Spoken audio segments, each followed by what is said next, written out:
Well, here we are now, beginning of the month of April. Next week, it's Holy Week. We'll be celebrating the Holy Triduum. And in a way, in preparation for this, I thought it would be good to have an introductory Triduum. 3 days in preparation for Sunday, Passion Palm Sunday. And appropriately, I think we have 3 saints who are honored on these 3 days that kind of can be good intercessors for us during this challenging time. Thursday, April 2nd, is the feast of St. Francis of Paola. Friday, the 3rd, the feast of St. Richard of Chichester. Saturday, the feast of St. Isidore of Seville, April 4th. These dates are selected because those are the 3 days in which these 3 saints died. We don't hear too much now about St. Francis of Paola, but he was very, very well known and acknowledged during the time of his life. He lived from 1416 to 1507. So he was over 90 when he died. And yet his way of life as a young man, and then founding an order of Franciscan, the Franciscan Minims, and his work then as sort of like a Vatican representative at the royal court in Paris, were pretty active in challenging times likewise. He was one who changed the name of his community to Friars Minim, M-I-N-I-M, to indicate that its members were to be the least of all religious. And it stood out by virtue of its charity toward others, and also penance, including a perpetual Lenten fast. And at no time was meat eaten. In a way, I suppose we could consider St. Francis a patron of vegans, but he's also the patron of Italian seafarers.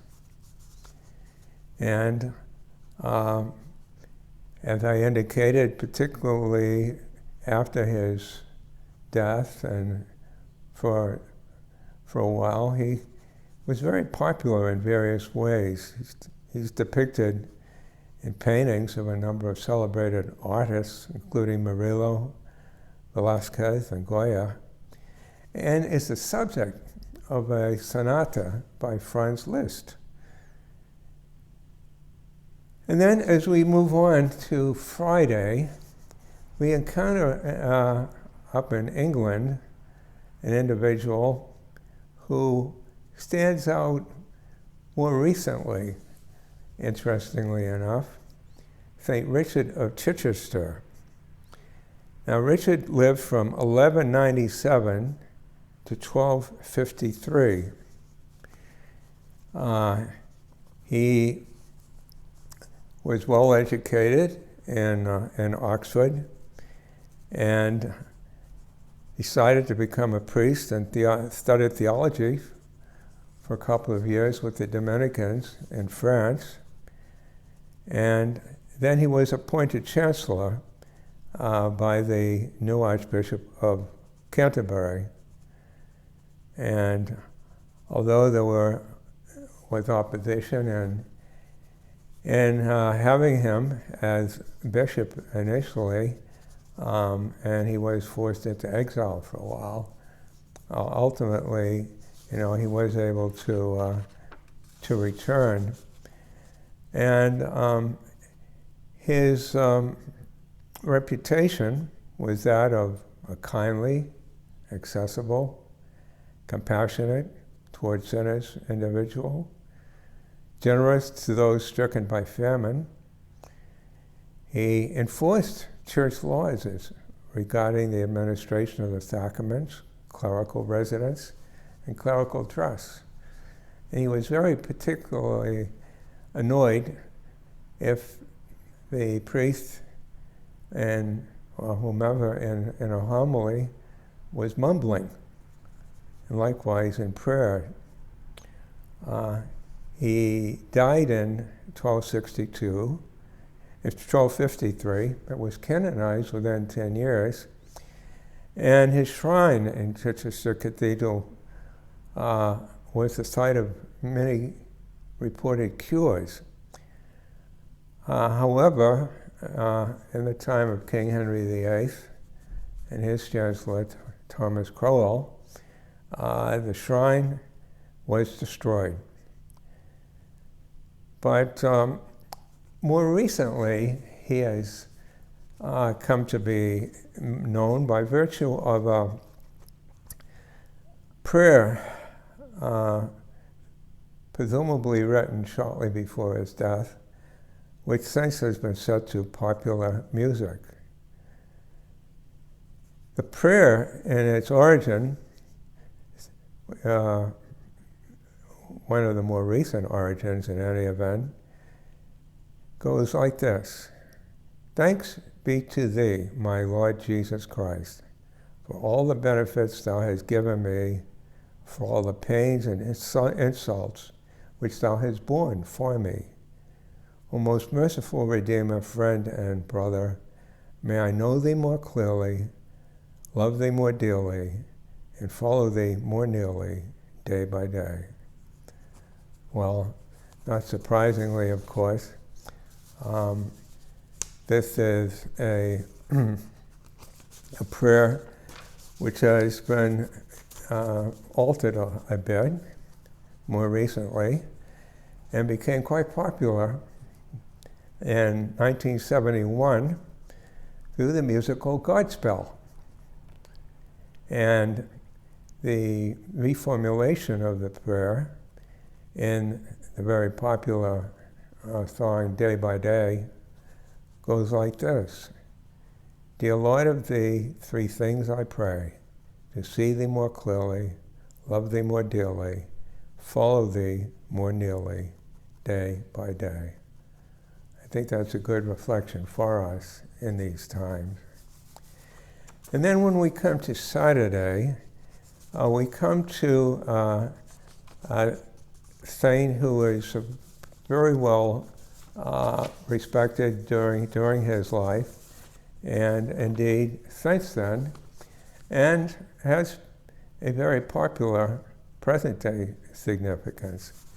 Here I'm talking about Saint Isidore of Seville. Now, Isidore goes back well before Francis and Richard to the 7th century, right? He lived from 560 to 636, and is often considered the last of the fathers of the church. He was born in Seville. His brother was likewise archbishop. He succeeded him, and for over 30 years was the archbishop there. But he stands out in a variety of ways for his work with the council. That was important there. And this mandated the establishment of a cathedral school in every diocese and education for future priests. And he was also devoted to education in the sense of putting together a compendium in sort of a 20-volume etymological encyclopedia, which was a summary of doctrines and teachings of antiquity. And his writings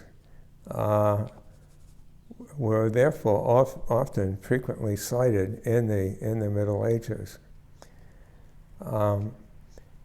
He prepared himself for death by giving away all his possessions, asking forgiveness from everyone he had injured in any way, and dressing in sackcloth and ashes. And as I indicated, he died on April 4th. However, the significance was one that was initially not as appreciated until, although the Middle Ages, and then his shrine was moved from Seville to Lyon, and this new shrine was on the route to the more famous pilgrimage center at Compostela, traditionally regarded as the burial place of St. James the Apostle. And so this shrine became popular in its own right. He was declared a doctor of the church in 1722, but then Pope John the 23rd saw him as the portrayal of an ideal bishop and indicated he who is set as authority for the education and instruction of the people for their good must be holy in all things and reprehensible in nothing. Every bishop should be distinguished as much by his humility as by his authority. He will also preserve that charity which excels all other gifts, and without which all virtue is nothing. These were the words of Isidore, and these were words that very much influenced good Pope John. But also, in 1997, Pope John Paul II decided that as St. Isidore was the compiler of what was probably the most important encyclopedia of the first millennium, he should be recognized as being useful for Catholics who needed someone to intercede on their behalf when it came to proper use of the internet. And so, through his encouragement of Pope John Paul II, St. Isidore of Seville was henceforth to be known as the patron saint of the internet, which in a way functions in the same way as the Scholarly Saints Encyclopedia. So in these three saints, St. Francis, St. Richard, and St. Isidore, I think we have three good intercessors for all of us at this time. And we look forward then to this special preparation for Holy Week.